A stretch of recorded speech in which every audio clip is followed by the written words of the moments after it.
In the spring of 216 BC, Hannibal marched into the Apulian plain and seized a large Roman supply depot at Cannae.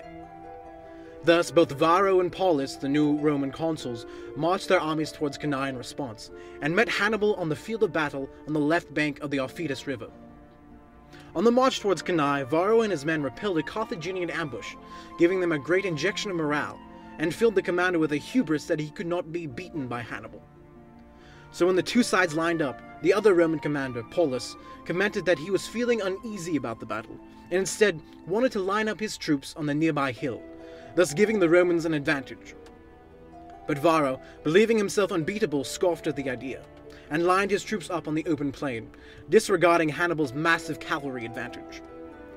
Hannibal used Varro's overeagerness to his advantage. He set up his forces in a V formation with his weakest units in the center, and the most powerful in the flanks.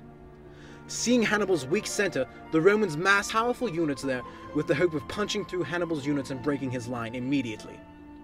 However, Hannibal had foreseen this, and he and his senior officers lined up in the center with the weakest troops, giving them the morale they would need to fight the Romans for every inch and not break.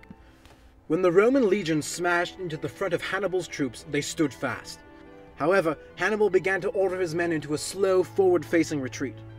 Seeing the Carthaginians falling back, the Romans rushed into the center, hoping to finally smash Hannibal's lines, and in doing so, fell into perhaps the greatest trap in military history. With the Romans mashed in the center, Hannibal's cavalry on the flank swept around, shattering the Roman rear formations and small cavalry force they deployed. With this one move, Hannibal had done the unthinkable. He had surrounded a numerically superior force with a smaller one. Slowly but surely, Hannibal began to tighten the noose, his men and cavalry pushing the Roman soldiers closer and closer together until, if legend is to believe, the Romans were so tightly packed that they did not even have room to lift their arms to draw their swords. Cannae turned into a massacre, the likes of which had never been seen before in Roman history. Out of some 80,000 Roman soldiers at the start of the battle, perhaps 3,000 were able to escape death or captivity. It was the greatest victory for the Carthaginians in all the Punic Wars, and marked the pinnacle of Hannibal's brilliance. When the few Roman survivors of the battle returned to Rome, the Senate declared a national day of mourning, for it was said that there wasn't a single person in all of Rome who was not either directly related to or acquainted with someone who had died in the battle. Rome was in a state of desperation. Over the course of just 20 months and 3 major battles, nearly 1/5 of all male citizens in Rome over the age of 17 were dead. After the battle had ended, and seeing the devastation of the Roman forces at Cannae, many of their allied tribes in the south of Italy immediately switched sides to support Hannibal and his cause. Instead of pressing this advantage and marching on Rome, Hannibal sent an emissary to Rome to sign a surrender. The Romans refused to surrender, and Hannibal, believing that he did not have enough troops left to besiege the entire city of Rome, was unable to complete his final objective. Despite Hannibal's devastation of the Italian peninsula, Roman forces were holding their own throughout the rest of the Mediterranean. In Sicily, the Romans were able to hold control against several revolts and the Carthaginian invasions. And in Iberia, the force that was left behind in 218 was still fighting. The Romans also began to regain some ground lost to Hannibal in the major battles of Capua in 211, Hedonia in 210, and the siege of Syracuse in 214. However, the Romans were looking for a new military leader, one who could lead them to the glorious triumphs that Hannibal had done for Carthage. And they found that man in the son of one Publius Cornelius Scipio, the man severely wounded in the first major engagement of the war. Scipio's son, also named Publius Cornelius Scipio, was given one of the last armies under Roman control, and given the task of taking the Iberian Peninsula back from the Carthaginians. Under complete secrecy, Scipio and his men sailed to the peninsula and assaulted the Carthaginian capital without warning.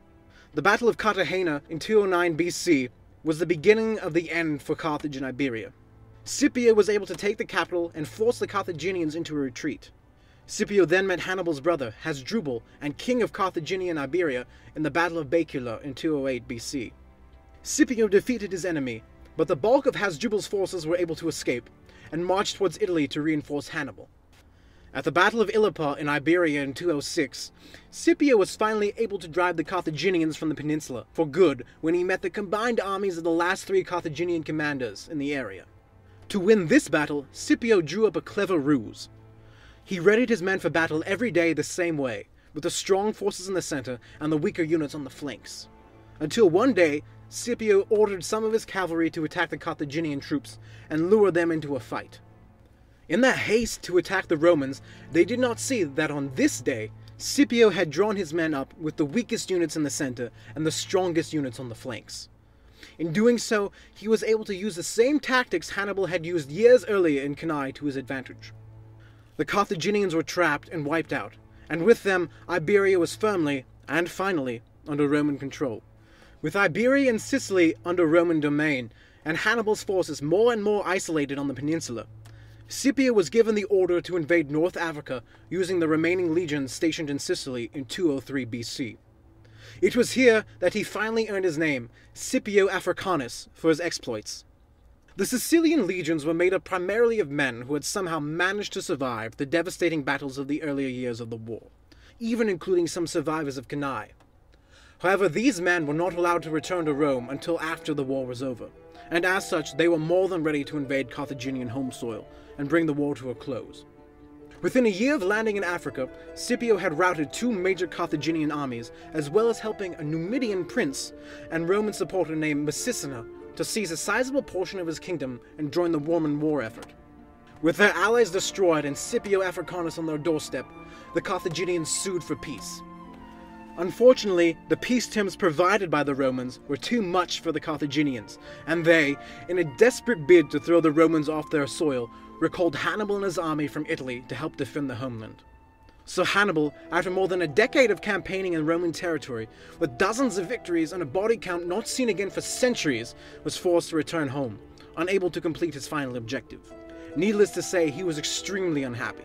When he finally returned to Carthage, the Carthaginian leaders sent him to lead one final army against the Romans in hopes of throwing them out of Carthaginian territory and perhaps saving face in the war.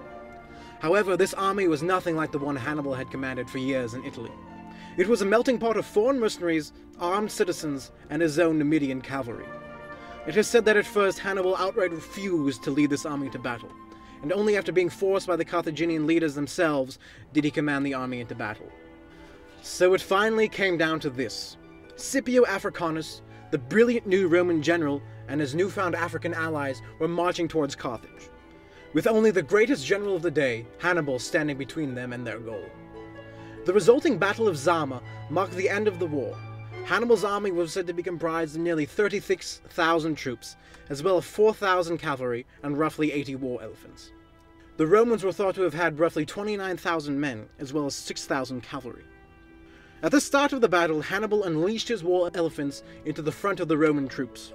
Expecting this, Scipio ordered his cavalry to blow loud horns in an attempt to frighten the elephants. In some cases it actually worked, and a group of panic-stricken elephants turned and charged into the Carthaginian left flank, sending it into chaos. The remaining war elephants were funneled into narrow lanes created by the Roman soldiers, where they were unable to effectively move and were quickly dispatched. On the flanks, the Roman cavalry and their new Numidian allies, commanded by Massicina, outmaneuvered the Carthaginian horsemen and defeated them. With the Carthaginian war elephants and cavalry defeated, Scipio turned his attention to the main body of Hannibal's forces, and slowly but surely the superior Roman troops began pushing back the enemy. At that moment, the Roman cavalry turned around and attacked the remaining Carthaginian troops in their rear, surrounding the army and annihilating it. Hannibal managed to escape, but nearly 20,000 of his men were dead, and the last Carthaginian army had been defeated. With this final defeat at Zama, Hannibal convinced the Carthaginian leadership to finally surrender to the Romans. In the aftermath of this Second Punic War, Carthage was heavily sanctioned and forced to pay massive war reparations to Rome. In fact, Carthage, under this new treaty, was only allowed to have a navy of 10 ships to ward off pirates, and was not even allowed a standing army. A far cry from the 100-strong fleets that Carthage used to dominate the Mediterranean seas with. The Punic Wars defined the Roman Republic and paved the way for Rome's future domination of Western culture. Rome was the most powerful state in the world for hundreds of years following the end of these wars, and it was through the utilization of their tactics and experience in the Punic Wars, but specifically the Second Punic War, that allowed them to hold this position as the pinnacle of what Western civilization could be. The Second Punic War was Rome's defining moment.